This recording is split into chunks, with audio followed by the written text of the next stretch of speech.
Исто као на Facebook си имаш профил.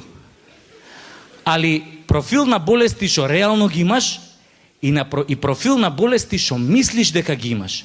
Али и за двете секако си взимаш терапија за секој случај. Vidim, čujem ja ovde. Čujem ja tamo devojka jedna kaže da, a dečko je u fazonu ne znaš, čuti. Nikola Rokvić, prelep dečko, predivan dečko. Ja se sećam, devojka i ja smo bili u fazonu ljubavi, ajmo na Nikolu Rokvića. Neću bre na Nikolu Rokvića. Ajmo, molim te na Nikolu Rokvića. Neću bre na Nikolu, molim te, ajmo, ma neću. Ajde, on je tako sladak i divan, ma neću. Ajde, molim te, on je presladak i predivan. Neću bre, ma molim te, ajde na Nikolu Rokvića. Neću bre, smiri se, ali ja obožavam Nikolu Rokvića. Filipe, smiri se, nećemo. Raskinuli smo našu vezu zato što se nismo slagali oko krucijalnih stvari.